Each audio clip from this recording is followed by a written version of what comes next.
তোমার মুখে এই কথা? আমার বিশ্বাস হচ্ছে না। তুমি আমার বিয়ে করবে? দেখো আবির, একদম ফান করবা না। অফিসের নিচে একটা ছোট ক্যান্টিন আছে। ক্যান্টিনে বসে চা খাচ্ছি আর ভাবছি কি করা যায়। এই বিষয়টা নিয়ে ভাবতে ভাবতে 4 কাপ চা খাওয়া শেষ হয়ে গেছে অলরেডি। আমি সাধারণত তেমন চা খাই না। হঠাৎ আজকে 4 কাপ চা খাওয়া দেখে ক্যান্টিনের আদনান ছেলেটা কয়েকবার আমার দিকে কেমন করে যেন তাকিয়েছিল। ওর তাকানো দেখে মনে হয়েছে ও আমায় কিছু বলবে, কিন্তু কিছুই বলেনি। এত কিছু চিন্তা করলে হবে না, আমাকে শুধু আজকের তারিখটা নিয়ে ভাবতে হবে। 4 কাপ চা খেয়ে যখন আরও 1 কাপ চায়ের অর্ডার দিলাম, তখন আদনান বলল, আবির ভাই, কিছু হয়েছে আপনার? আমি চায়ের কাপে চুমুক দিয়ে বললাম, এমন মনে হলো কেন তোমার? না ভাই, কিছু না। আজ হঠাৎ এত চা খাচ্ছেন, তাই জিজ্ঞেস করলাম। না না, কিছু হয়নি। কিছু না হলেই ভালো। এটা বলে যখন আদনান ক্যাশের দিকে যেতে লাগলো, তখন ওকে ডাক দিলাম, আদনান শোনো। জি ভাই, বলেন।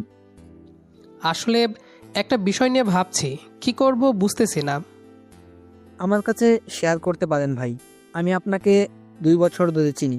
কে কেমন কিছুটা হলেও আন্দাজ করতে পারি। আপনাকে এমন চিন্তিত, অসহায় আর কখনো দেখি নাই। আপনার এত চা খাওয়া দেখে কিছুটা হলেও বুঝতে পারছি যে কিছু একটা হয়েছে। আদনানের কথা শুনে আমি চুপ করে রইলাম। ওর সাথে বিষয়টা শেয়ার করা ঠিক হবে কি না এটা ভেবে ওর দিকে একটু তাকালাম। আমার চুপ থাকা দেখে আদনান আবার বলল, আপনার ইচ্ছে না হলে বলিয়েন না, তবে শেয়ার করলে মনের চাপটা একটু কমে। না আসলে মমতাহিনাকে তুমি চিনোই। হ্যাঁ চিনি। আপনার সাথে দেখা করার জন্য প্রায় এই ক্যান্টিনে আসছে। আপনাদের অফিসে তো তেমন কথা বলা যায় না, তাই আমাদের ক্যান্টিনে ভাবিকে নিয়ে এসে কথা বলেছেন। কেন, ভাবির কিছু হয়েছে? মমতাহিনাকে আমি এখনও বিয়ে করিনি। আদনান ওকে ভাবি বলেই ডাকে। আসলে ঠিক মমতাহিনা মাঝে মাঝে হুট করে অফিসে চলে আসতো। আমি ওকে কতবার বলেছি অফিসে আসলে অন্তত ফোন করে আসবা, কিন্তু মেয়েটা কিচ্ছু শুনতো না। ওর ধারণা অফিসের কলিগের মাঝে কয়েকজন মেয়ে আছে, ওদের সাথে আমার ভাবের সম্পর্ক গড়ে উঠছে। এইসব চিন্তাভাবনা এই মেয়েটার মাথায় কেন আসে আমি কিছুই বুঝি না। অফিসে তো আর ওকে এই বিষয়ে কথা বলে বোঝানো যায় না, তাই ওকে 10-12 মিনিটের জন্য এই ক্যান্টিনে নিয়ে এসে কথা বলতাম। আজকে তো 29 তারিখ, তাই না? জি ভাই। তোমার ভাবি আমাকে মাঝে মাঝে বিয়ের ব্যাপারে চাপ দেয়। হা হা হা। আসলে ভাই, ভাবি আপনাকে অনেক ভালোবাসে। একটা কথা বলি, ভাবি আপনাকে অন্য কারোর সাথে শেয়ার করতে চায় না। আপনাকে যদি হারিয়ে ফেলে এটা নিয়ে টেনশন করে। আসলে ভাই, শরমের কথা, কি কমু, কিছু মনে করিয়েন না। সত্য বলতে কি, আমারটাও আমাকে নিয়ে প্রথম প্রথম এরকম করতো। এই যে আমাদের ক্যান্টিনে অনেকে আসে, সুন্দরী মেয়ে আসলে নাকি আমি ওদের দিকে তাকিয়ে থাকি। এই ব্যাপারে আমার সাথে কত ঝগড়া করতো। আমি প্রথমে কিছুই বুঝতাম না, পরে এক সময় ওর আচরণগুলা ঠিকই বুঝতাম। আদনানের কথা শুনে কেমন একটা চিন্তা আসলো আমার মাথায়।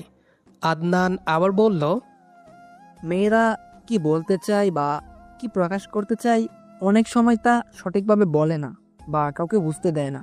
ওদের মধ্যে একটা ইনসিকিউরিটি ভাব বিরাজ করে, আর ইনসিকিউরিটি চিন্তা ভাবনাগুলা অপর প্রান্তের মানুষটাকে নিজে থেকে বুঝে নিতে হয়। এত কিছু বুঝো কিভাবে? ভাই, 5 বছরের প্রেম আমাদের। আমরা তেমন শিক্ষিত না, 8ম শ্রেণী পর্যন্ত পড়েছি। তাতে কি হয়েছে, কিছুটা হলেও বুঝি। 5 বছরের প্রেম নিয়ে এত কিছু বুঝে। আর মারিয়া আমার দুঃসম্পর্কে চাচাতো বোন, ধরতে গেলে ছোট থেকেই পরিচিত। কিন্তু পাকাপাকিভাবে আমাদের সেই কলেজ থেকে ভালোবাসার সম্পর্ক। তারপর একই সাথে কলেজে ভার্সিটি অধ্যায় পার করে আসলাম। এখনও কিছুই বুঝলাম না। এত বেশি বলদ আমি। না, এখন থেকে আমাকে বুঝতে হবে। পকেট থেকে ম্যানিব্যাগ বের করে 100 টাকার নোট বের করে আদনানের হাতে দিয়ে বললাম, এটা রাখো। এইটা বলে ডিরেক্ট ওপরে 3 তলায় অফিসে এসে সাফায়েত ভাই থেকে ছুটি নিয়ে নিলাম। এমডি স্যারকে বললে জানি ছুটি দিবে না, সাফেদ ভাইকে বললাম, ভাই আমার কাজগুলো আপনি দেখিয়েন, একটা কাজ আছে, আমাকে একটু যেতে হবে। ঘড়িতে দুপুর 3টা। আমি নিচে নেমে এসে একটা রিকশায় উঠে মারিয়াকে ফোন দিলাম। এই, তোমার ফোন ধরতে এত সময় লাগে? কই তুমি? বাসায়। হঠাৎ এই প্রশ্ন কেন? কি করো? ঘুমানোর চেষ্টা করি। কিছু বলবে? কিছু কি হয়েছে? ঘুমাতে হবে না, একটা শাড়ি পরে আগ্রাবাদের এদিকে আসো, আমি অ্যাড্রেস পাঠিয়ে দিচ্ছি। আসার সময় চাচিকে সালাম করে এসো। আরে আরে, একবারে সব কি বলে যাচ্ছ? কি সব উল্টোপাল্টা কথা বলতেছ? তুমি না অফিসে? আর শাড়ি পরবো কেন? মাকেই বা সালাম করে কেন বের হব? আগ্রাবাদের দিকেই বা যাবো কেন? কিছুই তো বুঝতে পারছি না আমি। কারণ শাড়ি পরে বিয়ে করলে অন্যরকম অনুভূতি তৈরি হয়, আর এসব কাজের জন্য মুরব্বীদের দোয়া অনেক প্রয়োজন। আমি বাসার দিকে যাচ্ছি, পাঞ্জাবি পরে আসতেছি, তুমিও দ্রুত তৈরি হয়ে এসো। কি কি বলো এসব? তুমি আবিরই তো, নাকি ফোন চুরি হয়েছে? আমার বিশ্বাস হচ্ছে না। তুমি সজ্ঞানে এসব কথা বলছো তো? কে বলছে এসব কথা? নাকি প্র্যাঙ্ক করছো? আমি সিরিয়াস এবং সম্পূর্ণ সুস্থ, মজা নিও না। উঠো, রেডি হও, তাড়াহুড়া করবে না, সুন্দর করে রেডি হয়ে 1 ঘন্টার ভিতরে আস্তে ধীরে এসো। আমি যখন ওকে বিয়ের কথা বললাম, ও বিশ্বাস করেনি। একদম ওপরের ওই কথাটাই আমাকে বলল, ফান করছি কি না। আমি আর কিছু না বলে ফোনটা রেখে দিলাম। এমনি আমাকে বিয়ের ব্যাপারে প্রচুর চাপ দেয়। আমি তো এটা বুঝিনি ও কেন আমাকে চাপ দেয়। আসলে ও হয়তো ভাবতো আমি অফিসের কলিগদের মেয়েগুলোর সাথে প্রেম করি। এসব চিন্তাভাবনা একদম মনে প্রবেশ করতে দেওয়া একদম ঠিক না। এতে সম্পর্কে কিছুটা ব্যাঘাত ঘটে। কিন্তু যার মনে ভালোবাসার তীব্রতা প্রচুর পরিমাণে হয়, তখন তার কাছে মানুষটাকে নিয়ে নানা রকম চিন্তাভাবনা শুরু হয়। তার উপর যেহেতু একটা আত্মীয়তার সম্পর্ক আছে, তাই আরও বেশি বেশি বদচিন্তা ওর মাথায় ঘুরপাক খায়, যেটা আমি বুঝতামই না।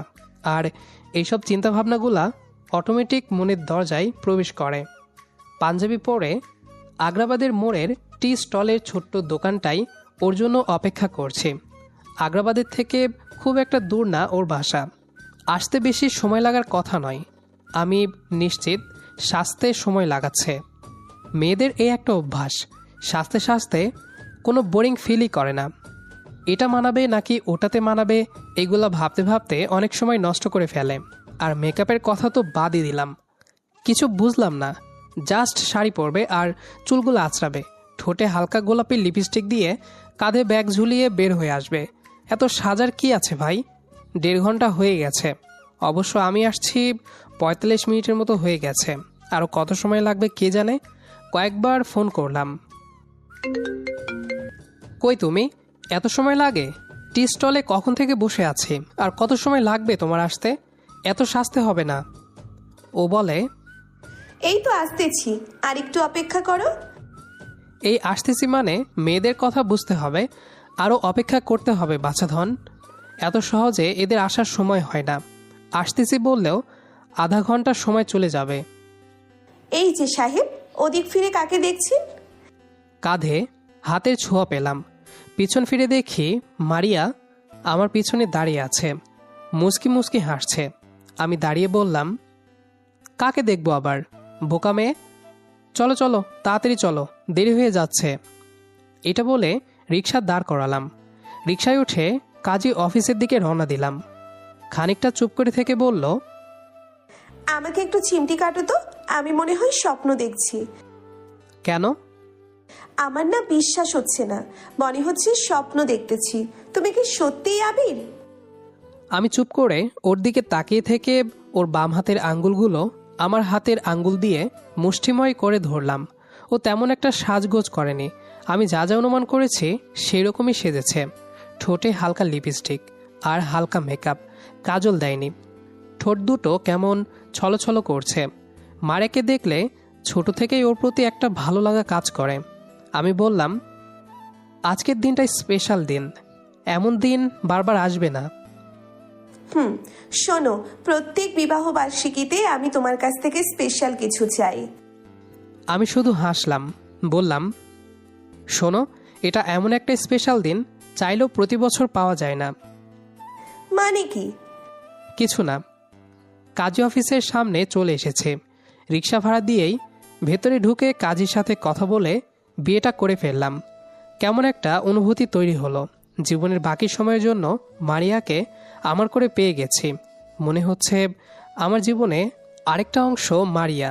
দুটো জীবন আলাদা আলাদা নিঃশ্বাস নেবে, তবে এখন মনে হচ্ছে দুজনের প্রাণ একটা। খাতায় সিগনেচার করার পর ও আমায় সালাম করলো। আমার কেমন একটা অনুভূতি তৈরি হলো, শুধু আমিই জানি। কাজী সাহেব বলল, এই দিনটা বিয়ের জন্য বেছে নিলেন কেন? মুনতাহিনা আমার দিকে তাকিয়ে থেকে তারপর কাজী সাহেবকে বলল, এই দিনটায় কি প্রবলেম? না, তারিখটার জন্য আর কি। কাজী সাহেব আর কিছু বলল না। মারিয়া কিছুই বুঝলো না। আমরা আর কিছু না বলে চলে আসলাম। আজ ফেব্রুয়ারির 29 তারিখ। সাধারণত ফেব্রুয়ারির এই 29 তারিখটা প্রতি বছর আসে না। আমি আজকে মনে করেছিলাম মার্চের 1 তারিখ। সকালে যখন অফিসে কাজ করার সময় ফাইলে স্বাক্ষর করে নিশু ভাইয়ের ডেস্কে পাঠালাম, একটু পর নিশু ভাই এসে বলল, কি খবর ভাবির? দুনিয়ার খবর রাখো না মিয়া? কেন নিশু ভাই, কি হয়েছে? আওয়ামী লীগ আর বিএনপির মধ্যে নতুন কিছু হয়েছে? কি বলো তুমি? এগুলা ছাড়া কি আর খবর নেই?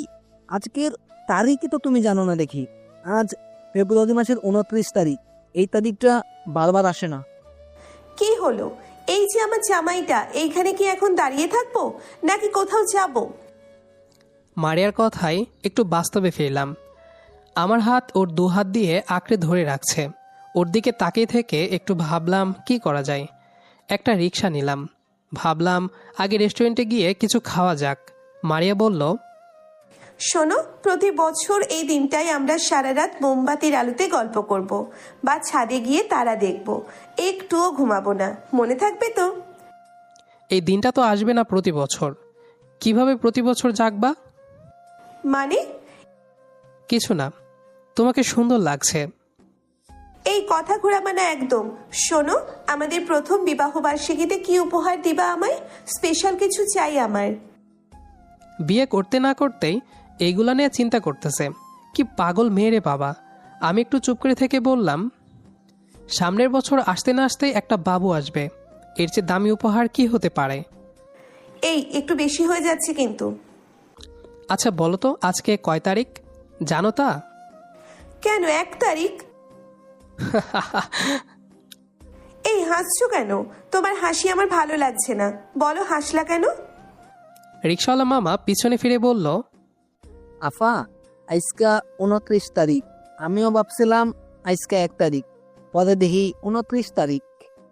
আমি শুধু চুপ করে আছি। মারিয়ার বিশ্বাস হলো না।